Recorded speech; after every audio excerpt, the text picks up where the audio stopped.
Welcome to our third series of Spotlight on interviews. Today we have Fraser, who is a graduate and will be able to share some of his tips and some experiences for you. Hi, Fraser. Hi, how you doing? Good, thank you. Are you? Yeah, good, thanks. Fraser, I'd love to hear a bit about yourself and about your graduate programme, if you want to tell us a bit more. Yeah, definitely. So originally from South East London in Bromley, big Crystal Palace fan, thought I'd step that one in.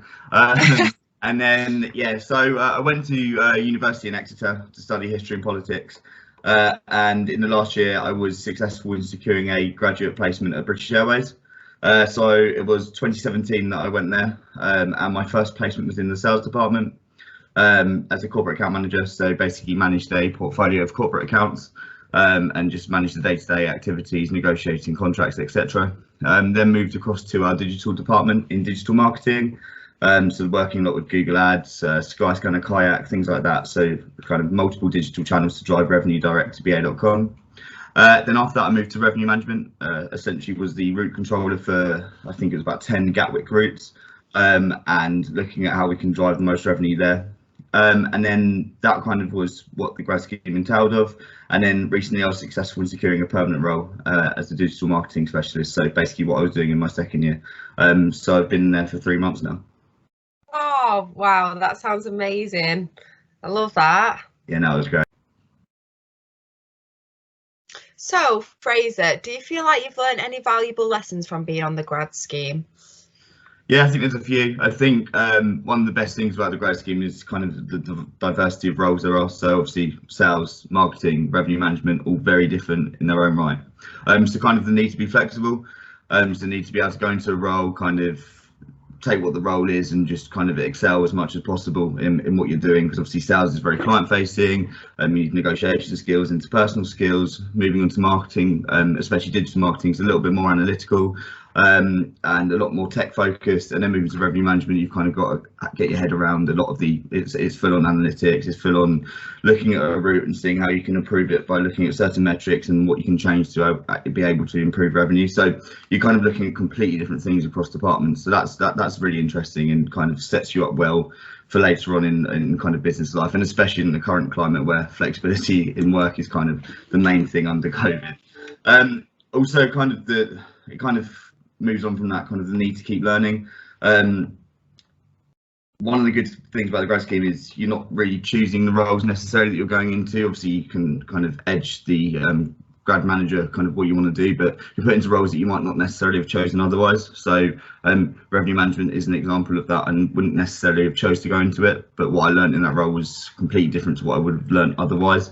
So as I said, kind of the analytical skills, I mean, even kind of stuff like Excel, I was awful in that. I come from a history and politics background, and then kind of went walked into the role, I was like, oh my god, I don't know what I'm doing. And then by the end of it, I'd sound pretty good at it now. So stuff like that, just kind of learning stuff that you wouldn't have necessarily learned otherwise. Yeah. And I think the third biggest one as well is kind of growing your network, both internally and externally.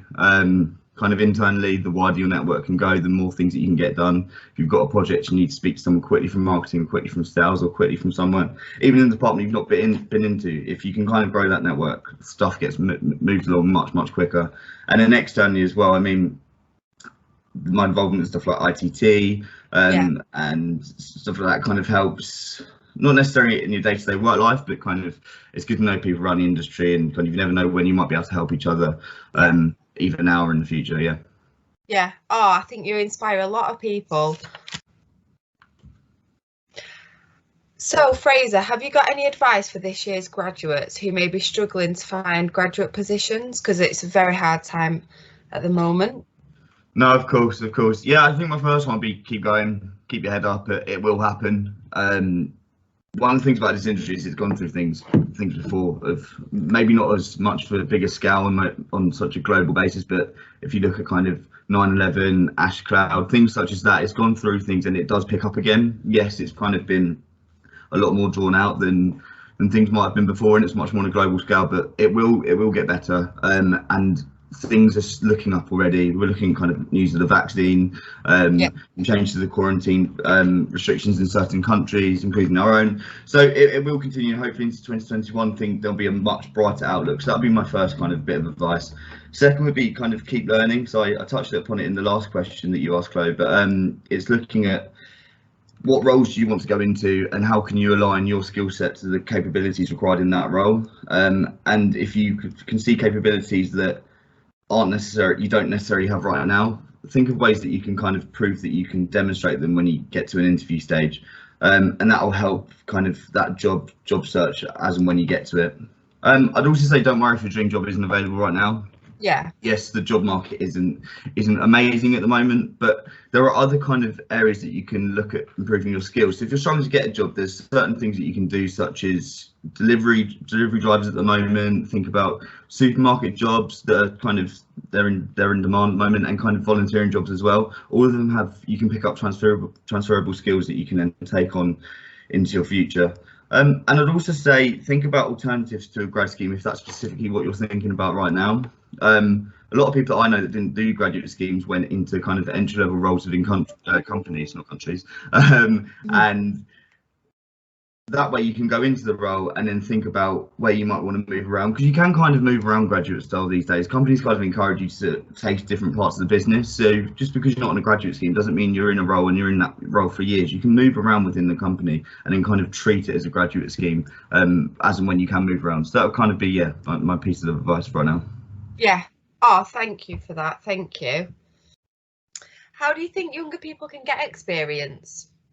I think in the current climate, there's plenty of jobs that are out there that will enable someone to get experience at a younger age. So if you're thinking kind of delivery jobs, Uber Eats, Deliveroo, Amazon, they've got plenty of jobs going at the moment, and kind of voluntary work as well. So NHS responders is something that is kind of really relevant at the moment with the COVID crisis, and they are definitely on the lookout for volunteers, and them roles all have transferable skills that will be helpful and beneficial later on in your professional life.